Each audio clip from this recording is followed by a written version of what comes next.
Okay, everybody. Hopefully, that was a good little break for all of you who've been with us all day long now and so diligent in joining us here for our final day, our Friday, Fashion Friday of e-commerce week. As mentioned, we have our last panel of the day today coming up right now. And, I'm sure it's going to be a great one. Obviously, Mayor Garcetti is a tough act to follow, but I'm confident that there will be some phenomenal takeaways from this extremely talented bunch of people here. So the panel itself is going to be Weaving the Future, a look into sustainable fashion, which is so important for so many reasons. Over the years, fashion has become increasingly disposable with fast fashion as a supercharged consumer culture has just seen, trends very quickly come and go. And our world and our planet is an incredibly dire place as pollution and waste become out of control, and tantamount to our survival as a species is that sustainability factor. So we're here to see how these fashion brands have ventured to think quite a bit more consciously about how we produce and sustain products and apparel and what we actually wear to reduce its strain on our resources and the environment. So joining us on this fabulous and extremely important and timely topic, we have Deborah Benton, who will be our moderator today with this panel of professionals. She is the founder and general partner of Willow Growth. And joining Deborah, we have Topper Luciani, who is the founder and CEO of Goodfair. Katie Warner Johnson, the co-founder and CEO of Carbon 38, and Naomi Gonzalez, the co-founder and COO of Tomboy X. Like I said, a completely stacked final panel for you today for Fashion Friday, all about sustainability. And with that, Deborah, I'll turn it to you to take it away with our fabulous panelists. Thank you so much. What a privilege it is to be here today. I'd like to thank, first of all, Mayor Garcetti for his leadership and helping steward us all through this really challenging time. And also thank Hawke Media for putting on this incredible event that is highlighting e-commerce and the opportunities for e-commerce in Los Angeles. As early investors in consumer brands, my partner and I at Willow are very bullish on the opportunities, and we are certainly long LA. My name is Deborah Benton. I'm a founder and general partner at Willow Growth Partners. We invest in powerful and emerging consumer brands and the entrepreneurs that are building these brands, as well as entrepreneurs that are building technology that enables these brands. One of the sectors that we focus on is fashion and apparel. And as an operator, longtime operator and investor in this sector, I have certainly noticed over the last 5 years the level of noise and discourse around the fashion industry and its impact on the environment. And certainly different ways that they need to tackle sustainability. There is no shortage of areas. What is little known is from a consumer perspective, is the impact that the fashion industry actually has on the environment. Almost 10% of the carbon emissions come from the fashion industry. Fashion industry also produces almost 20% of the wastewater. As consumers, we tend to know and talk about the impact of flying, for example, on the environment. But the fashion industry actually sucks up more energy than both aviation and shipping combined. So it is significant. Compounding the issue around fashion is the complexity, I think, of the supply chain. When you look at every component of the supply chain of fashion, whether it's at the materials level, growing the materials, the amount of water that it takes to grow cotton, for example, or the treatments of those materials using toxic dyes or bleaches, to the carbon emissions coming from the production, to the logistics that it takes to get clothing to the United States. 97% of the clothing that we actually buy is produced outside of the United States. And then, of course, with online purchasing increasing, there are the emissions coming from shipping it to customers and then the returns. And as Topper will talk about a little bit later, then it comes down to the disposal of this product and how it's affecting landfills. There's an added complexity with the fashion industry on the consumer side. And this is an interesting topic that I think the fashion industry needs to address, and that's their role in creating almost this frenetic amount of consumption and this desire for newness and newness and newness. We have this seasonality, and the consumer has almost an insatiable appetite to have the latest trends. And so I do think that that's an interesting topic that collectively we need to tackle. Today I have with me 3 Willow portfolio companies and their extraordinary founders. And we're going to talk about sustainability and how each of them are tackling issues in their own way. So I'd like to turn it over to the panel. Naomi, maybe you can go first, then Topper, then Katie. Just introduce yourselves, tell a little bit about your company, and then we'll get into the discussion. Absolutely. It's such a pleasure to be here. It's always great to have share a stage with you guys. And so thanks for having us. I'm Naomi Gazelson, co-founder and COO of Tomboy X. We're a gender neutral underwear company and apparel company that started with my wife in 2013.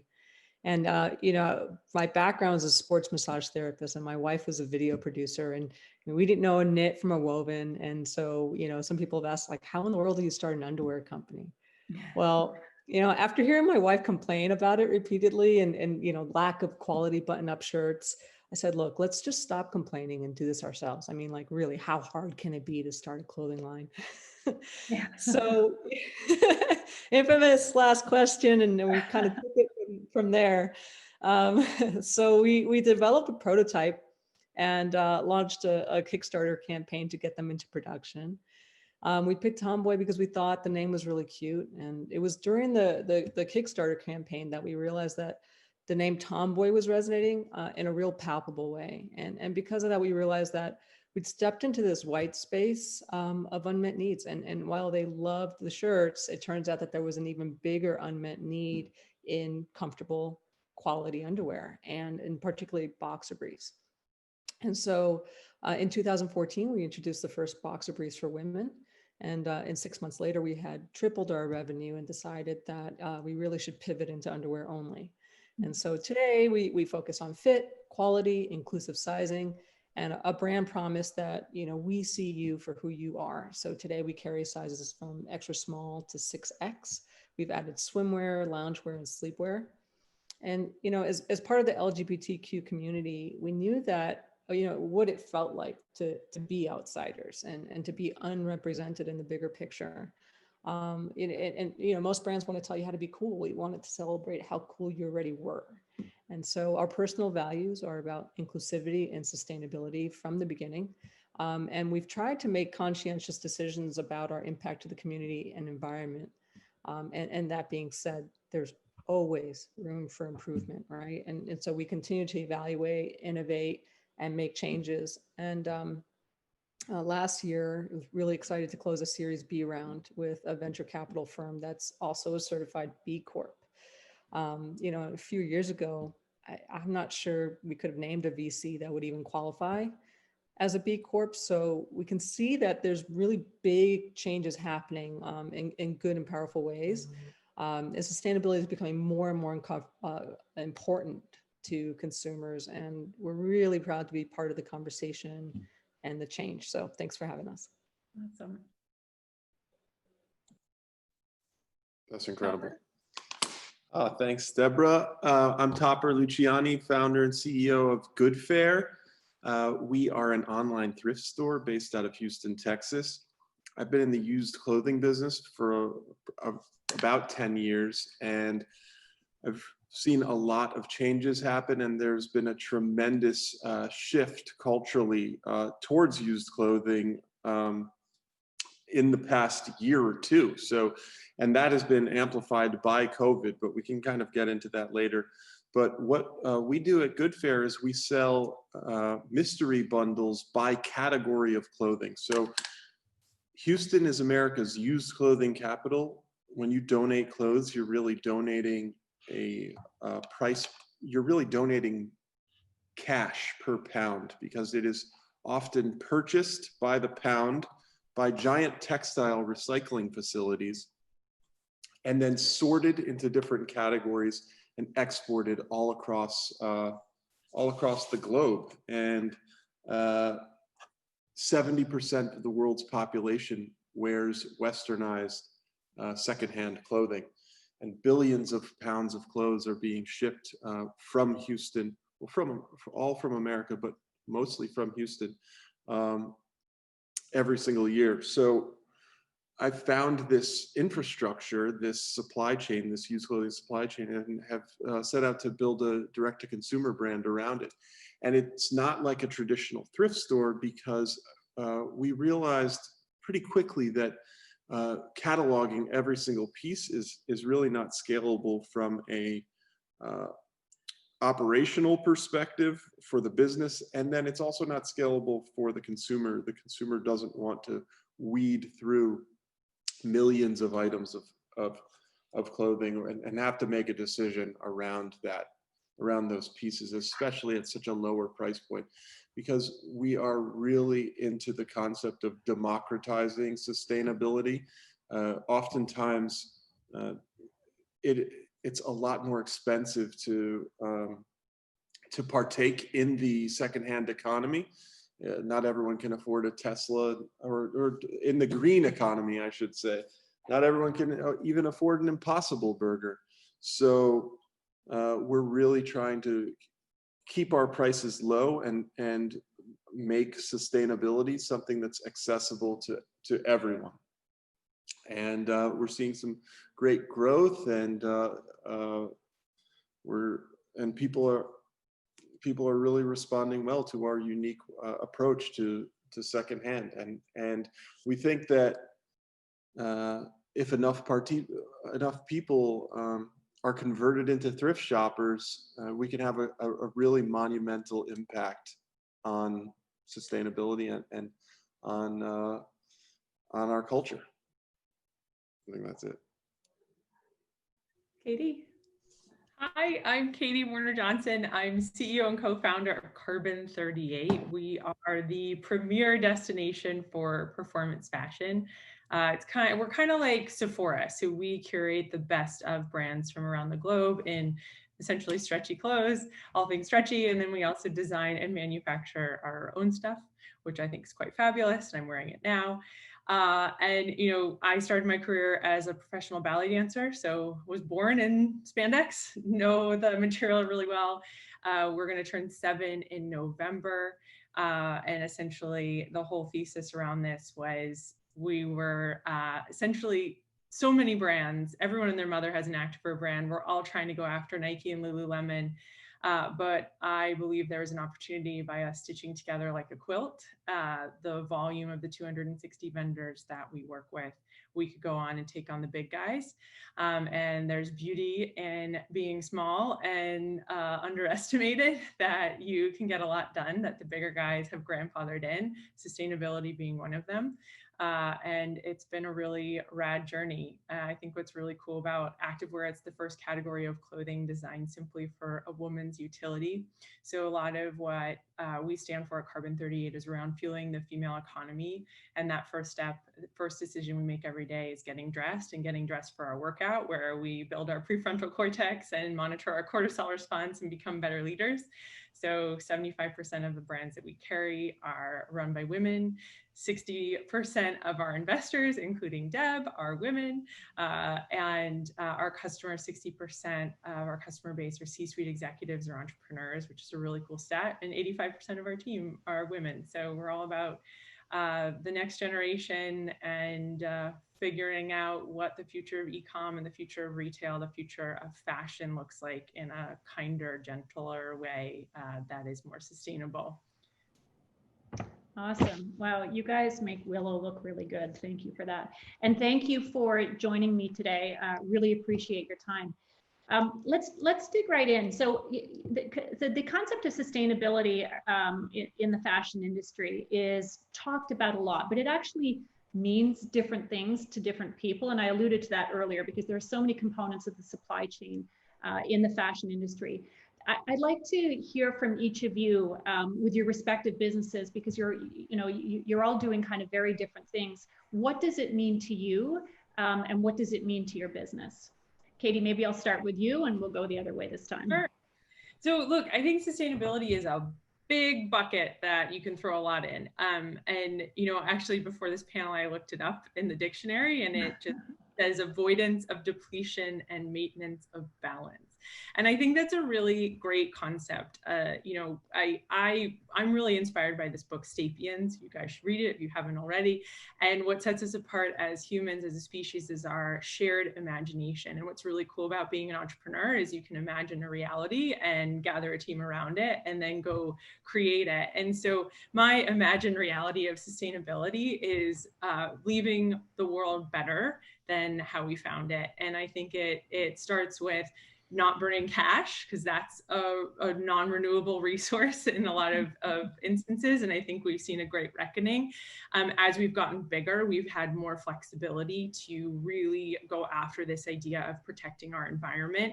I think what's also been really cool in the last year, we've had a massive shift towards core fashion. So instead of the lost leaders, the cool shiny stuff that comes in and blows out with a season or even a week and it's out of style, we're really focusing on the foundation of a wardrobe. And I think it's been actually pretty cool to see in this time of COVID. I think we've all kind of gone back to basics, and to see the shift in sales, knowing that our customers are investing in pieces that they're going to be keeping in their closets for a while. And I think that's the number one move each of us can do, is buy less and use that less more. But I think what's also been really rad is in the last 2 years, we've rebuilt our entire supply chain. And when we first started, I was, on bended knee asking for 45 unit minimums. And now we're at 10,000 unit minimums. And with 10,000 unit minimums, you can create your own fabrics and add recycled bottles to essentially everything, from your hang tags to the weave, to your packaging, to, you name it. When we used to have an office, we don't anymore. We were all a single-use plastic banned office, which was just really cool to see the creativity within the teams. And then by having this big community of vendors, we're able to turn that back to our community and say, hey, what can you do to make this world a little bit better? So I think we're in this interesting time where customers demand more from us. We're almost held to the standards, the moral standards of an individual. And I think that's really cool, because a founder-led business, it is the individual that's making these decisions. And so it's like, yeah, hold me to that standard. So I think, in terms of what does it mean to avoidance of depletion and achievement of balance for our people, for the partners that we work with, for our customers, for our supply chain, for our product. Yeah. So, it's a lot. It's a big list. Yeah, but I mean, it's interesting because you're tackling all of these different components, right? Yeah, and the interesting thing about Activewear, and what I think you guys have done a really, really good job at, is Activewear is not just for working out at the gym, right? No, it's multi-purpose. I'm about to go out to dinner and I'm wearing it right now. Exactly. It's, you throw a blazer on and a nice top and you go to a board meeting, right? And make blazers too. So. I'm trying, Katie. I'm doing a good marketing job here. Yes. Thank you. Yeah. So I mean, like from fabrication to on the demand side, making it multi-purpose, to probably creating standards on the supply side. I think you are tapping it to how you're running your office and the materials that you're using within the office. Yeah, it's great. Thank you. Topper, you guys have a very different kind of approach and model. That's for sure. Well, first, we'd like to look at sustainability from to have the most impact. We feel as if little changes with a lot of people are more impactful than big changes, but with a few people. So we're really not trying to reinvent any wheels here. And so the way we look at sustainability is basically how do we meet our own needs without compromising the ability of future generations to meet their needs. We're just, trying to limit the depletion of natural resources. So it's basically as Katie mentioned, everybody and their mama's making a brand, and so how do we take what everyone is making and everyone has already made and just kind of make the best of that and make the most of that? And I think that that is going to be like these consumer shifts that in consumer mentality are going to be like the most important aspects of creating a sustainable future. And we're just really excited about it. Yeah, and it's interesting, Topper, because I think you have a couple of incredible wins at your back. One thing, I personally am like really excited about Gen Z as just a consumer group. I think they might save us all. I think so. Right, they are genuinely focused on this. They, when they, I've seen, the reviews and your customers that shop with you, they're obsessed. They really are, and they're so aware and educated of the impact of fashion on the environment. Which I'm super labor impressed. Practices, they're aware of everything. It's almost connected to the cancel culture of the internet. They're trying to like cut the bullshit of everything, pardon my French. They just want to understand where things are made, how they're made, how profit is made. They were forged they forged their perspective of the world during the Great Recession. They're way more frugal. What we're finding through data analysis is, and some surveys, is basically Gen Z are shopping with sustainability first and their wallets second, where millennials are shopping, with their wallets first and then kind of virtue signaling about the sustainability aspect. Yeah. So it's just like these people, the kids really believe it, and it's true. Obviously, they're really into it, and it's really refreshing to see because it feels as if they really are going to recreate the world. Yeah, it does. The other thing that when we were looking at investing in you and Good Fare, I was shocked at the size of the thrift market. It's huge. Thrifting itself is very much in vogue. And I think they're correlated. Because these young consumers want that. But it's, what is it, $28 billion? 24 billion and growing really, really fast, growing at about 6% a year. And that is certainly faster than traditional retail. I don't know what that is, but I think it's there's an explosion. It's reflective of this changing consumer behavior and taste. And at Willow, we're very focused on values-led brands because I think the consumer is shopping with their values. There's no question. Naomi, perspective from Tomboy, from you and Fran, how are you guys approaching it, and how do you think about it? Yeah, I just love hearing what everybody has to say, because I think that there's so much value in everything and the different perspective. And I think when I first started thinking actively about sustainability, and it was always part of our DNA, but it's like I just didn't think about it as sustainability. It was just like part of our values. It's really sort of overwhelming because there's so much that's wrong, that's out there, that the industry is that we're contributing to, and sometimes it's sort of like, oh my God, where do I start? Where do we start to focus? And then so kind of took a step back and really took a look at what is it that we are already doing? What are we providing throughout our supply chain? What are we providing to our employees? What are we doing for our community? And then took a look at what was missing, and then created a plan going forward. But really for us, I think that sustainability, if we were to define it, is about giving a damn from the very beginning. So it's about giving a damn from the beginning, about building processes that support our values. So it goes from like the fabrics that we choose. We use Ecotech certified fabrics that take a look at make sure that they don't have the top 100 most dangerous chemicals in them. We source micromodal, which is sustainably sourced from beechwood trees. In the product design that we create, right? So we recently launched First Line, which is our period-proof and leak-proof underwear. And it's just flying off the shelves because beyond being really incredibly effective and something that the market needs, it also really helps cut down on the use of tampons and pads, helping the environment. So we're really looking at it from full-on design and how we can affect it, but Also choosing our factories really deliberately, making sure that they've got certifications, that they're Fair Labor Association, they're part of the Fair Labor Association. One of our factories is part of the Fashion Industry Charter for Climate Action. So they're targeting net zero emissions by 2050. And they're looking at reducing greenhouse gases by 30% by 2030. So, really we can kind of put some of our money behind organizations and partners that are really making positive impact in the world. With regards to our employees, we offer full medical and dental benefits. We offer stock options, 401ks, unlimited PTO. So, we try and make sure that people are really incentivized to work with us, but also, that they give a damn. And in terms of our community, we've always been a strong part of our community. We've always supported our community.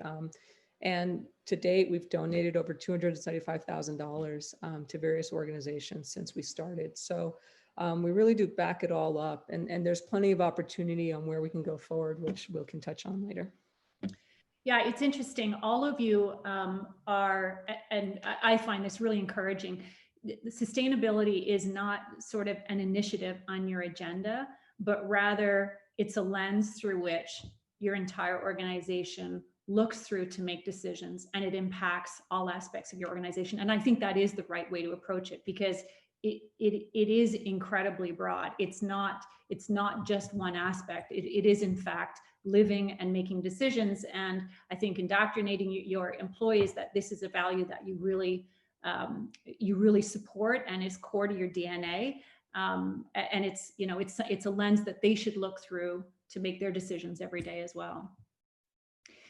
Topper, you mentioned that you've been kind of in this industry, working in used clothes and understanding the waste stream for 10 years. How did you get into it? And was it, when did sustainability become, did something happen in your life where sustainability became just more prevalent and important to you?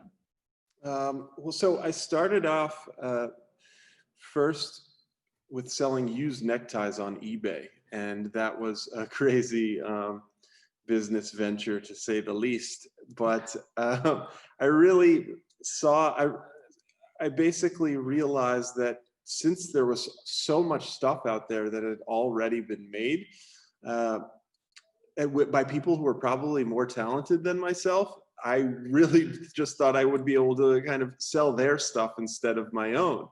And so as I continued to do this, I really realized that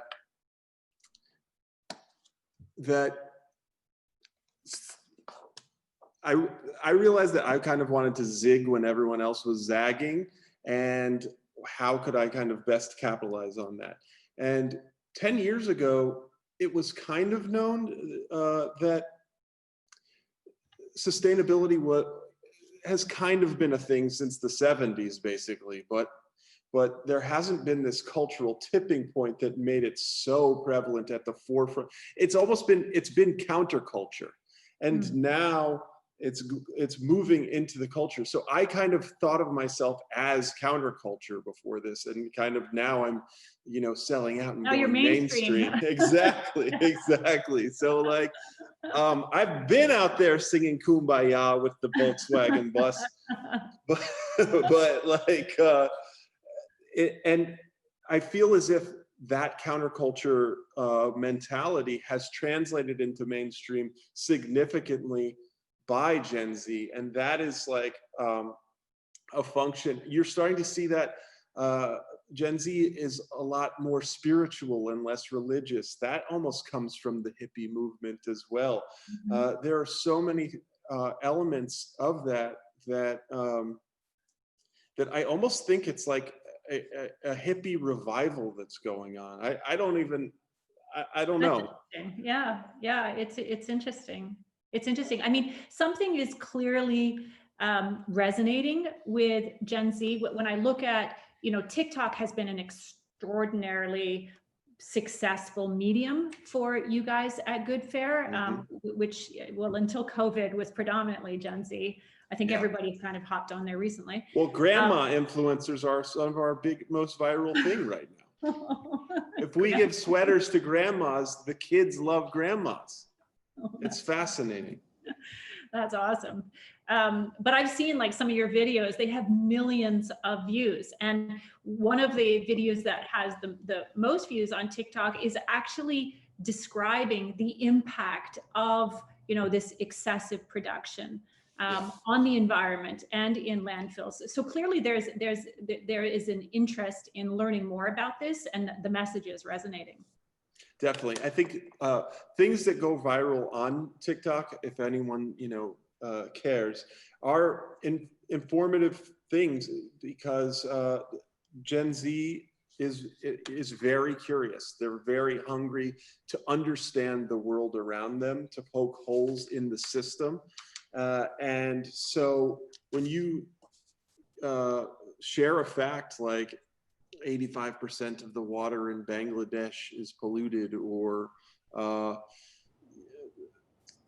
basically that the US is the world's largest exporter of secondhand clothes, or facts like that, people want to share that, and people want to consume that information. And they want to do something about it, right? Yes. It actually alters their behavior. They changes really the want to behavior. take up the cause. Yeah, exactly. And that, I really believe that aspect also is part of why malls have been failing as well, because the mall brands of Anytown USA have been using the same exact playbook for years, and exploiting the same people and exploiting the same environment. And I would argue that COVID is not the only reason why those brands are really starting to slow down. Yeah. Katie, I'm interested to see if, you know, what have you guys seen being demanded from your consumers? I do think this level of education and knowledge is getting out there. Are you hearing things from your customers in terms of maybe even asking questions around fabric or production or transparency in the supply chain? Is that a factor for you guys at all? You know, it's interesting because we definitely have a Gen X customer. We have an older customer who, in a way, sustainability, or the fact that these leggings are made out of recycled bottles, is like a free gift with purchase. She made the purchase because it looks good, but then it makes her feel good. And that has sort of been traditionally what has driven our customer feedback. Is it's more like after the purchase, oh, that's so lovely, thank you. What has been really interesting though, and I do think there's been a massive shift, because we have been a captive audience of information since March, that our customers are reaching out to us more and more. And when they see our packaging, they, you know, want to ensure that it is from recycled plastic. Or what's also been pretty cool, and I think it's just a testament of you know, when you have a, you know, a brand that your customers love, that you have this sort of cult brand, they feel such ownership over it. And so what's been actually pretty rad is getting education from our customer base in terms of what they're looking for, and using that. And, you know, we use data all the time in terms of sell-through rates, and what color she's clicking on, what materials she's clicking on, you know, when she's shopping, when she opens her email. I mean, you know, our whole lives are driven by data, and this is just a whole new data set that feels really hands-on and personal and awesome, you know, because then we can just adjust as we need to. Right.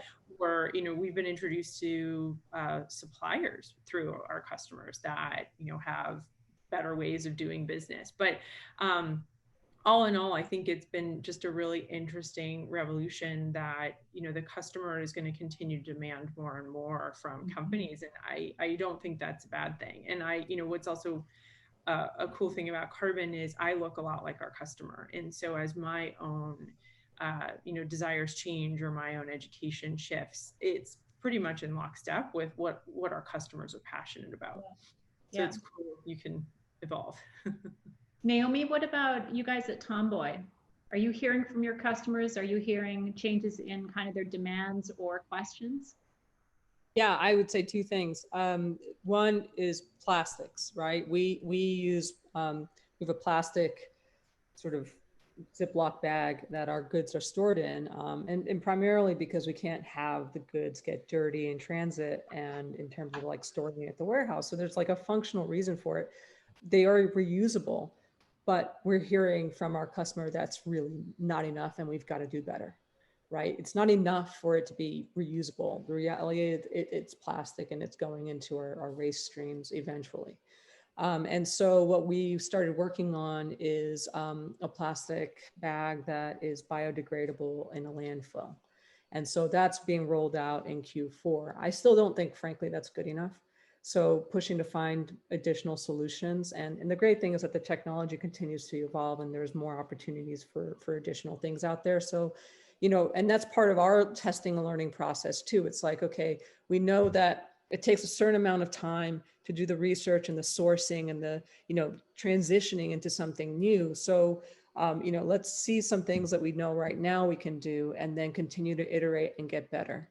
Right. So I think that sometimes people want us to make changes really fast. And unfortunately, you know, there's a timeline to things. And so, and we want to do it right. We don't want to just do it sort of, have it a wild hair and go do it.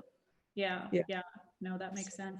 I'm curious, this is to Katie and Naomi, is there a cost to you guys for offering, say, sustainable fabric, or Naomi, what you're talking about, this biodegradable bag?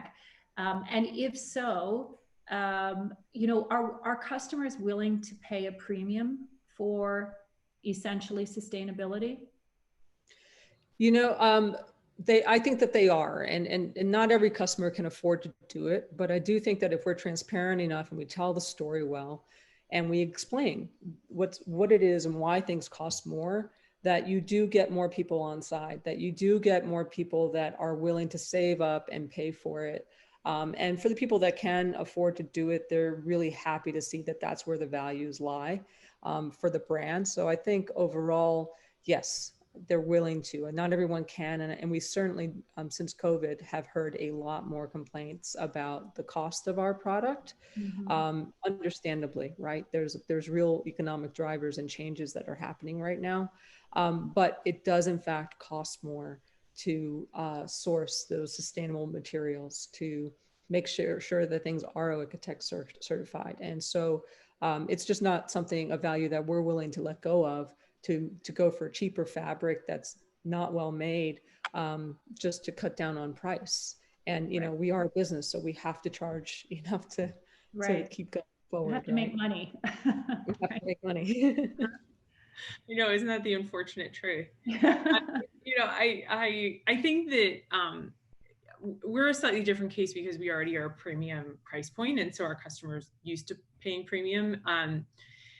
You know, what's been really interesting is that as we've grown, it actually hasn't affected the cost of the product. So, you know, let's say when we launched 5 years ago and started our own label 5 years ago, or 4 years ago, whenever that was, I can't even remember anymore.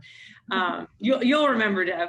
You know, it was kind of like beg, borrow, and steal our way into factories. And what's a big hindrance for us is that we require interlock machine with that flat lock seaming that is chafe free, and that, especially in LA in 2014 or 2015, was impossible to find. So the few factories that we could find, either would mill fabric on site or we could import it. But, you know, bringing fabric in is already an added cost. So, you know, when we're trying to get to those margins to support profitability, because that's the whole point of making our own stuff, it was expensive to find that. And we were totally priced out as a business, and, you know, we couldn't sell $400 leggings. No one knew us well enough to be able to support that. I mean, today, yeah, maybe, but I don't think so. So what's been cool is, as we've gotten bigger, I think the beauty of not having to be scrappy has benefited us.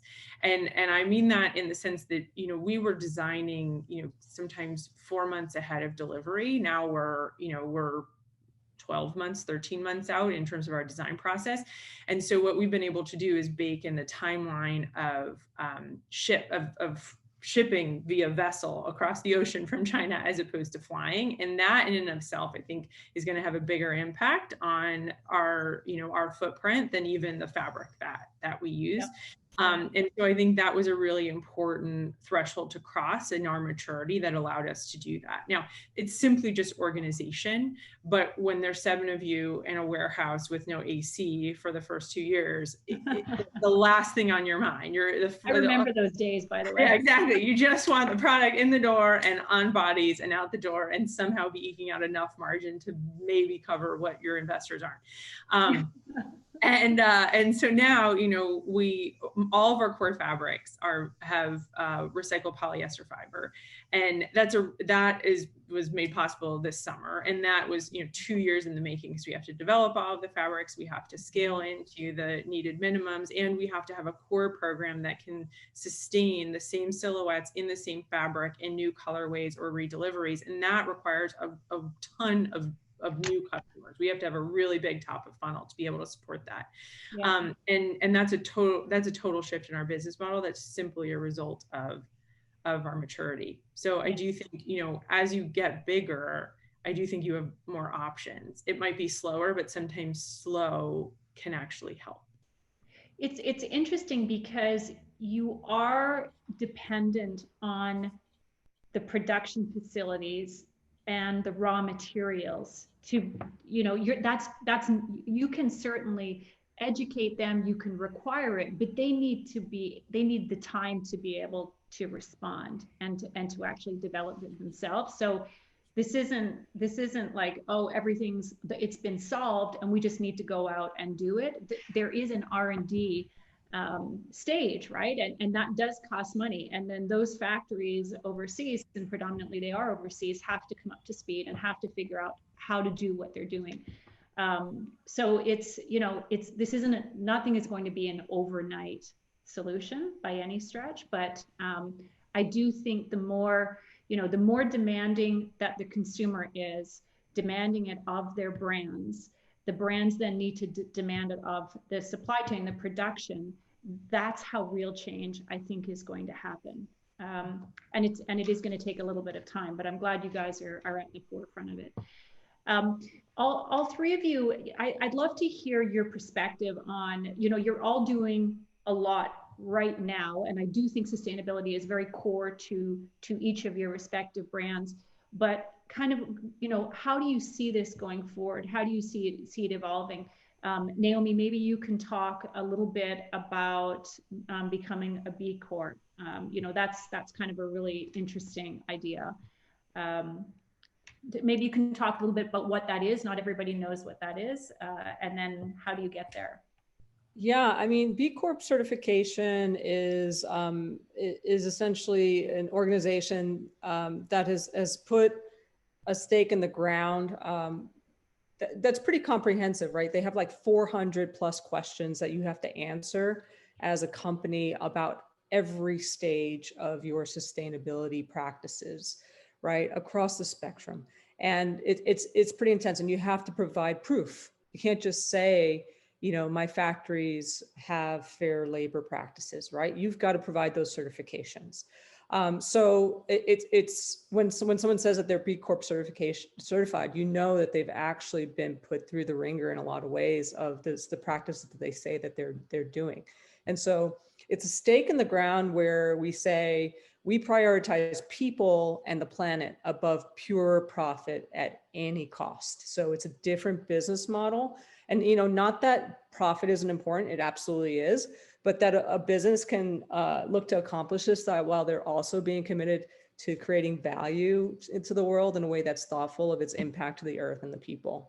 Mm-hmm. And so that's B Corp certification. And, I first I kind of knew about it and didn't really know, but I hadn't really explored it. But then, when we signed on our Series B investor, the Craftery, who also sits on our board, they're certified B Corp, and they had been asking us like, hey, why don't you guys take a look at becoming sort of B Corp certified as well? And so it's like I got curious about it, started poking around, and so now I'm in the exploratory stages of looking at that. And I think what I really like about it too is that you have to recertify every 3 years. So it's like you have to, continue to provide ongoing proof. So it's really part of your DNA as a company. It's not something that you do once and then, okay, it goes by the wayside. In order to just really continue to be thinking about it, forces you to be thinking about it in every stage of process of growth as a business. And that's what I really love about it. So it's measurable, it's accountable, and it's a force for good. Awesome. Topper, how about you? How do you think about evolving? I mean, Good Fair's model is fascinating. It's bringing kind of this really contemporary approach to thrifting. How do you think about Good Fair in the next 3-5 years? Yeah, so basically, well, I'm going to answer it in two ways. So we have an enormous vision for Good Fair and all the products that are in the waste stream being able to be sold through our mechanism, through Good Fair, through this mystery method that we're selling used apparel right now. But we see it so far beyond apparel, where we see, instead of a college kid going to Bed Bath and Beyond and spending $300 to get some forks and knives and plates for their dorm, go to Good Fair and spend $20 and get a box of that stuff. We see us as a place to one day get a bicycle, one day get certain types of electronics and things like that. So that's ultimately the vision, and we think that we could be a global company. That's definitely the goal. But one of the fundamental elements of building this brand is understanding like what the hell got us here. And we think a lot about that, like what in God's name led to this enormous cacophony of is that a word? No, of consumerism. What made us need so much stuff as individuals. So we think a lot about that and how kind of it's almost perhaps counterproductive for a business, because we certainly want to make money as well. But we want to educate consumers about or at least make them conscious of, hey, maybe you don't need all this stuff. Maybe you don't need to spend that money. If you've got $40 in your bank account, we've got people on TikTok that say, oh man, I've got $41 in my bank account. I can't wait to spend $40 with you guys. And our message is, no, please don't. Come back to us. Wait a second, as an investor, we have to discuss that. I hear you. But, and those sort of things are really important to our brand as well, because if we want to have that impact, it's about spreading this message of becoming conscious of fiscal responsibility, becoming conscious of what this consumerism virus is. And that is the only way in my mind, to have or not only way, but that is Good Fair's methodology to having the most impact on sustainability by fundamentally transforming how people are perceiving what they're consuming. Isn't it emotional? I'm sorry to jump in. No, there. Please jump in. I love the psychology of this, because I truly believe it's 50 years in I just was looking this up as you were talking, because I can't help myself, that we consume twice as much than we did 50 years ago. And it has a lot to do with this encroaching level of loneliness, that our levels of depression. We used to live in smaller communities. We used to be more connected to our religion. And now with this sort of vast abyss of the internet, even Zoom, there are 80 people on this call, and it feels terrifyingly lonely up here. Yeah. And it's just this interesting world we live in, where we're eating more, we're consuming more. And so I do think as brands, it's our responsibility to stitch together that community again, whether it's internally or your consumers. Well, I have some fun facts about how this all started. So basically there was this guy named Edward Bernays that was Sigmund Freud's nephew, and he decided that he was going to move to the United States from Austria and apply his uncle Sigmund's philosophies and sell them to American corporations. So basically, like, he single-handedly turned us from a needs-based society, meaning like we buy a new pair of shoes when we need it, to a wants-based society. He transformed how we market everything. It was like, I want a new pair of shoes. I want 10 new pairs of shoes. And that just like completely, it makes me think of that Neil Young song. It's like, keep on rocking in the free world. As like, listen to that song after this panel. It's like, oh my God, this is what's happening. And so Good Fare is just trying to take all of that madness and try to give it some sort of structure and organization in order for there to be a little bit of a change. I love it. Katie, what about you guys as you see kind of the evolution? Oh gosh, I mean, I think it's becoming more and more universal. What's really cool is we're working with factories that work with, very big companies, and it is the forefront of their minds. And so especially factories that are milling fabric on site, that the technology exists for us to just, siphon off for our own use. And that feels like a big change. And, it's cool to see that the will of the customer is affecting all levels and all businesses. And so we get to reap the benefits of that. Right. So I do think it's becoming easier and easier, but to create sort of a baseline of sustainability when it comes to fabric. I guess I should speak specifically because it is such a big concept. This idea of sustainable fabric, 25% of our fabric is made of recycled polyester. That's not 100%. And so when do we have to be held to that 100%? And when can we get there? And right now we can't, based on what our customers want and need and expect in terms of the fit. And they feel good enough with that, or they actually don't feel good enough. They celebrate that 25%. So how do we continue to build on that? And I think, just like I said, just adding this idea of vessel is unbelievable, but then how does that affect our mail system here, when we're shipping international orders back to the customer, and they're much smaller bundles that are much more disparate and take so much more energy than the pallets of leggings that we're shipping across the sea. So how do we reconcile that? I don't think we've figured that out, because you're reliant, is it your job to figure out? I mean, there's got to be some, logistics people out there that are working on that problem. Well, and essentially you're determined. Yeah, your future is determined a lot by what other people are up to. And what's cool is this is a movement. So, in the next 10 years, we will find, we already have electric trucks on the roads, and hopefully, interesting new planes that burn less fuel, that they already exist. So how does that affect our supply chain? And how does that affect the footprint that we leave? But if we're all, the rising tide lifts all boats, we just have to do it together and make sure that our corner of the campus, we're taking as much responsibility as we can.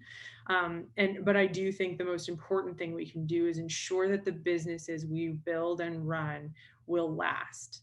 Because it's one thing to grow into this, cash burning behemoth that does everything for everyone that only lasts a couple years, or to build into a business that's going to be the next 100-year brand that can continue to move that forward. Because as Naomi says, it takes time.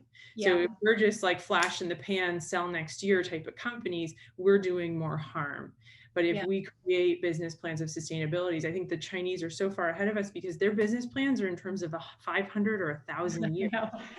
I didn't know that. I'm very different. 18 months. I'm like, I have no idea, no idea. So I just think that's such a cool concept that we should all adopt, because we'll last longer and thus be able to move the cause forward. Yeah, no, it's actually a very good point. The whole North American way, the whole North American concept of time is drastically different than a lot of places in the world.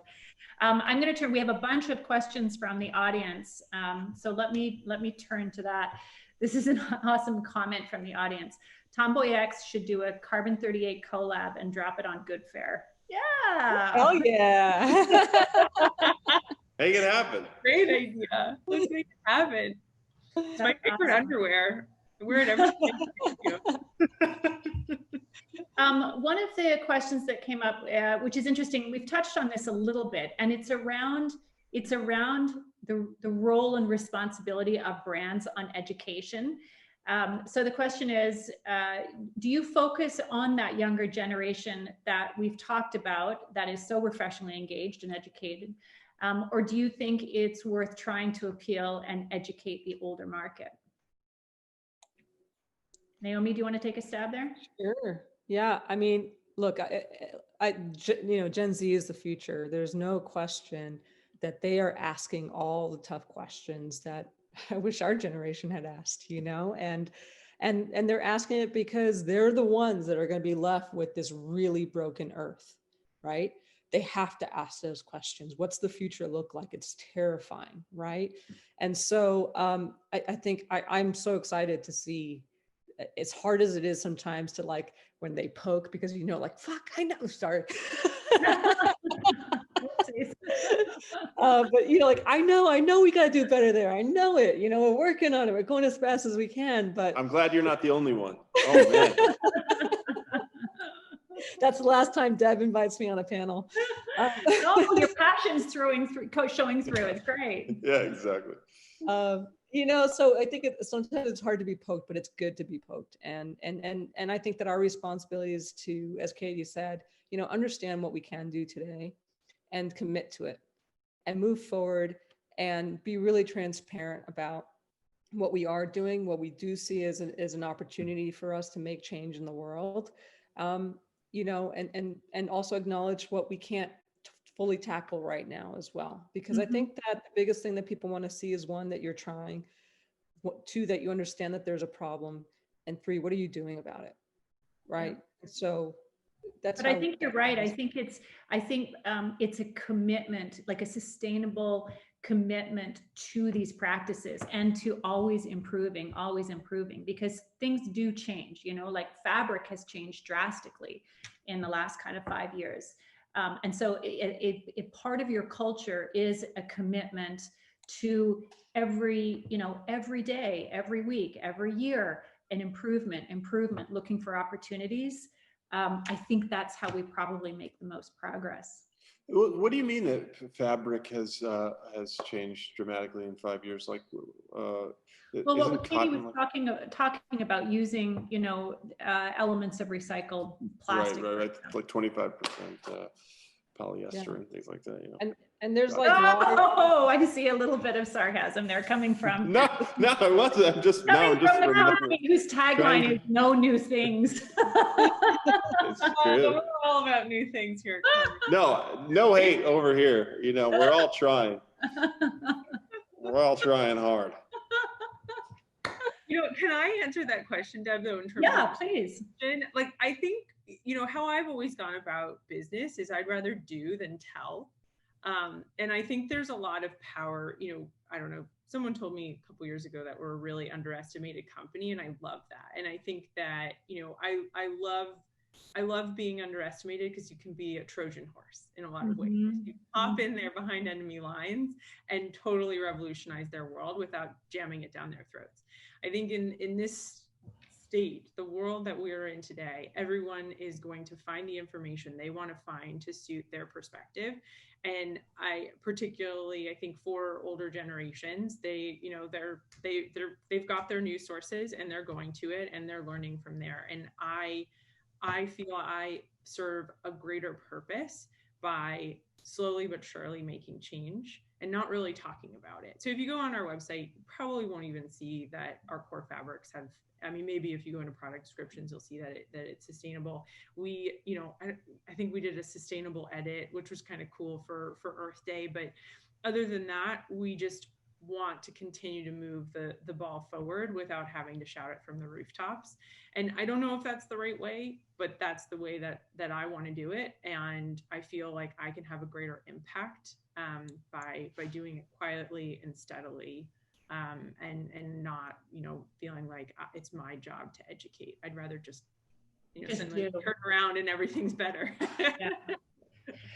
You guys, I'm getting a 3-minute warning here. So I'm going to give you each 45 seconds, final statement, wrap up statement, whatever your last words of wisdom want to be, go for it. Topper, go. Oh, I was going to say ladies first, but okay. So I've got to plug goodfare.com. So basically, if you want to thrift shop, if you're thinking about shopping fast fashion in any capacity, if you just need a new flannel, if you need a new sweater, our new used sweaters are really incredible. 2 for $40. They're sweaters that you would find at J. Crew or Ralph Lauren for over $100, and you're helping the environment. So check us out, and thank you guys so much for this opportunity.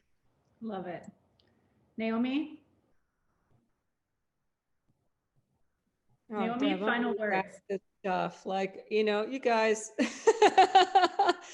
I guess I could just convey, we're really committed to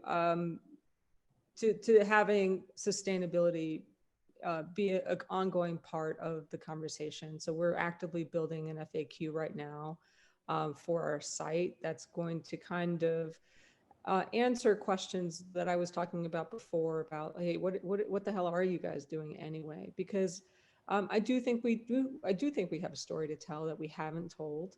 In a lot of ways, like Katie said, you know, we have never really touted our own horn, and Deb, I know that you know that. You guys are like so good at the understatement. Like, go say it. But I do think that there's valid questions that people have, and if we don't tell that story, then they'll make up a story, and I'd rather be in front of it than behind it.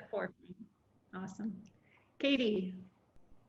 Final words are, I just think at this crazy time in our country and our climate, and in the midst of a pandemic and a political and a social revolution, that I hope that we can all remember how important the power of shared imagination is in building the world that we want to live in. And it starts with one person, and that is such an awesome opportunity, but also a huge responsibility, and one that I think we should each, especially in this small city of LA, hold with great joy and jump off the cliff together.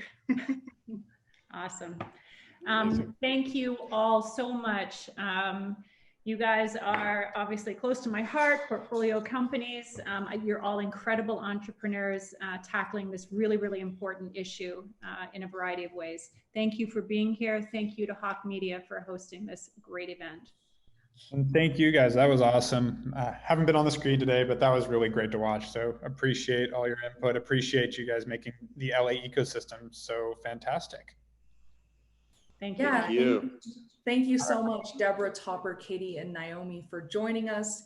You all heard it here today. The e-commerce week is winding down. So thank you so much, all of you, for joining us and tuning in and taking part and engaging with our panelists here over Zoom and in the Brand Club Slack.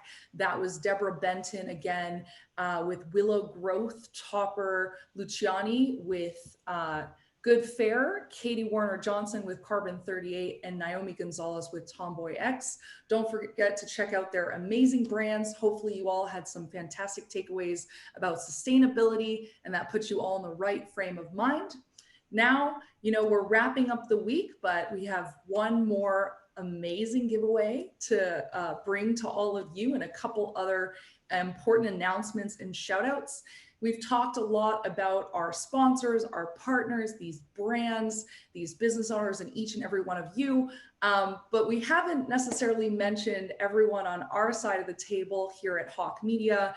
And here we have our fearless founder and CEO, and the person that really made this possible for everyone here today, Eric Huberman. He's an entrepreneur himself, obviously built this agency from the ground up in the past 7 years to 150 people that it is today, a powerhouse in particular with e-commerce, D2C marketing, and advertising. I know a lot of you have connected with some of us in Brand Club. We are offering free marketing consultations, so hit us up. We're here for you. We're happy to help. And here's Eric to tell you a little bit more about that exciting giveaway that I mentioned and those other important announcements. Yep, perfect. Thank you, Ashley. And by the way, that was off script, so well done. I have your script in front of me, so that was all ad-libbed.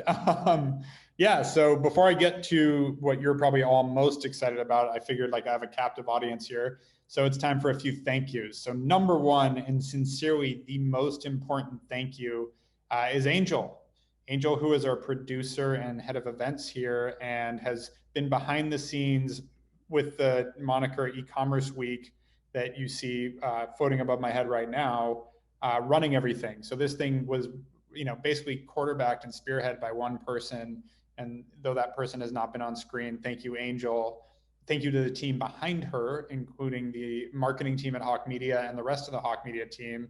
Some of your hosts this week, Ashley, Scott, Steve, Tony, all the people that really helped make this thing real. This was incredible and has far exceeded anything we've ever put together before.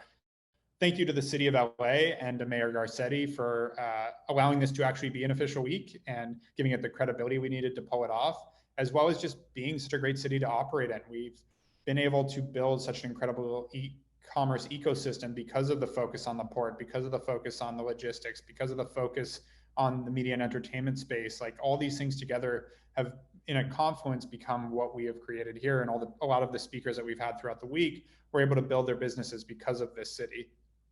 Thank you, speaking of which, to our speakers and all the amazing e-commerce brands that participated this week. Couldn't do it without you. We're excited for next year and what we can do to extend this, but some incredible people that participated and took time out of their day to really bring more knowledge to the audience, have some fun, make some bouquets, drink some cocktails. Thank you. And thank you to our sponsors, OmniSend, Root, Klaviyo, Square, Trinet, Yotpo, Yaguara, Trustpilot, ShipBob, Facebook, and Google. This wouldn't have happened without you. And you guys bring this together both from a monetary standpoint, but also an ecosystem standpoint. Like these brands are incredible, but it's really a lot of these, softwares and services that bring the community together. And that's what we're trying to build here is a strong community, because with that, the tide will rise all ships. So thank you all. Also, we announced it on Monday, but an offering from us, check out Hawke.capital. We've developed a financing arm to help a lot of the companies scale throughout this. Definitely get into the Brand Club Slack. I know it's been talked about all week, but that's going to be kept going. So our hope is that there's an ongoing connections to be had here. You guys can help each other. There's 2,000 people in there. So jump on in. There's a lot going on. And now for the winner of the Peloton, Gabrielle Diadario, hopefully like the guitar strings. Congratulations. That was a really weak drum roll for a really big prize. I have one. It's amazing. It has kept me in shape through all this, so well, somewhat, but enjoy. And the last thing, watch out for your emails. We're already working on next year, September 27th through October 1st, 2021 will be Commerce Week 2021. Assuming things don't go too crazy, we should be able to do a lot of in-person then. So we're probably going to keep the streaming factor so that people can tune in all over the world like they have this week. But we also expect to have a lot of different in-person events going around all over the city next year. Mark your calendars, September 27th through October 1st. This was super exciting, a great way to kick off. Thank you all for your support, everyone that tuned in, and have a great weekend.